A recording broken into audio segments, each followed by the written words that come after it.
Voilà les rencontres économiques d'Aix-en-Provence avec Sophie Boissard, la directrice générale du groupe Corian. Sophie, soyez la bienvenue. Merci Alors, Eric Raval. vous connaissez le thème, hein, relancer l'espoir, essayer de susciter l'espoir dans un pays qui a connu les émeutes qu'on sait. Quand on prend ce thème mot à mot dans un métier comme le vôtre, ça signifie quoi? Les métiers comme les nôtres, relancer l'espoir, nous, notre métier, notre raison d'être, c'est de prendre soin de l'humanité de chacun dans les moments de fragilité.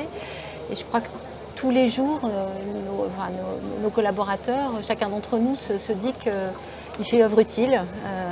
Il est présent dans des moments qui sont difficiles, mais il est aussi présent dans des grands moments de transmission, de soutien. Il n'a pas à se poser la question de son utilité. Donc individuellement ou collectivement, pour notre entreprise, d'une certaine manière, c'est la question de l'utilité qui est finalement l'immense question, et du vivre ensemble, qui est la question aujourd'hui que chacun se pose en France. Elle ne se pose pas, elle est là. En revanche, ce qui est beaucoup plus difficile, c'est la question du regard que l'on porte sur justement ces métiers d'engagement et la crise du Covid, les remuques de l'affaire Orpea. Sophie Boissard, à l'insu de son plein gré, votre groupe a été entraîné dans une crise autour du monde, entre guillemets, de l'EHPAD. Là, vous venez en fait de donner un peu le déroulé de votre nouvelle raison d'être. Est-ce que pour un groupe comme Corian, recréer l'espoir, c'est juste changer de raison d'être?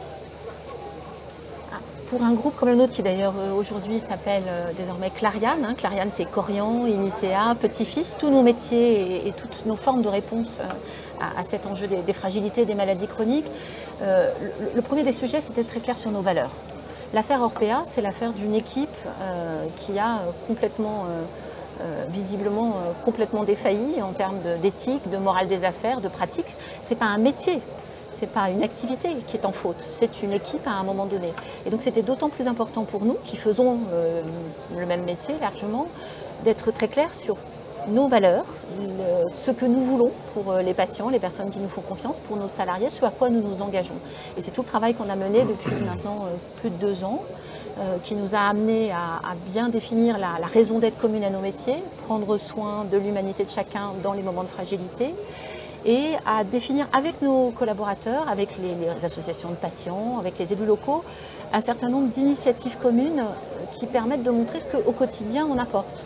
Autour de la considération, autour de l'équité, de la promotion par le diplôme, autour de l'innovation, de l'ancrage local, et puis autour évidemment aussi de la participation aux enjeux climatiques. Sophie Boissard, avec l'émergence exponentielle de l'intelligence artificielle, est-ce que vos métiers ne vont pas être profondément modifiés? C'est-à-dire, on a une image de gens qui sont dans des résidences médicalisées, mais en fait le maintien à domicile pour faire preuve d'humanité des personnes les plus fragiles, c'est aussi avec le développement d'outils digital, l'assurance qu'elles seront aussi bien à terme traitées en restant chez elles qu'elles ne le sont dans des résidences médicalisées.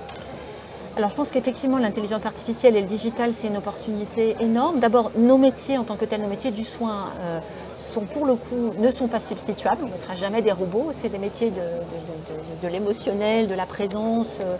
Et donc en revanche, le digital permet de faciliter grandement l'exercice du métier en ayant la bonne information au bon moment, en ayant une capacité à communiquer avec ses collègues. Et comme vous le dites, ça permet de proposer des solutions beaucoup plus personnalisées.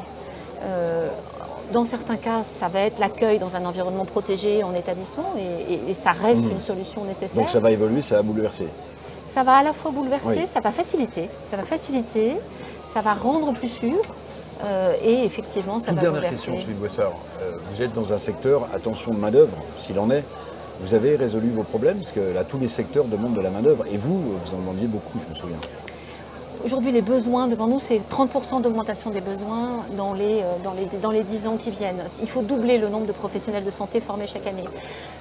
Les structures de formation publique ne produisent pas assez de professionnels diplômés. Et donc, comment on a résolu nos besoins? On a créé notre université. On vient de la lancer d'ailleurs là le 4 juillet avec nos filières diplômantes. Et je dois dire que depuis que nous avons nos propres filières diplômantes et que nous travaillons essentiellement par promotion interne, nous avons largement résolu nos problèmes de recrutement dans des marchés qui sont pénuriques et avec des besoins qui vont croissant. Merci beaucoup, merci beaucoup Sophie Boissard. Merci Eric Raval. On se retrouve bientôt pour de nouvelles interviews, rencontres économiques d'Aix-en-Provence.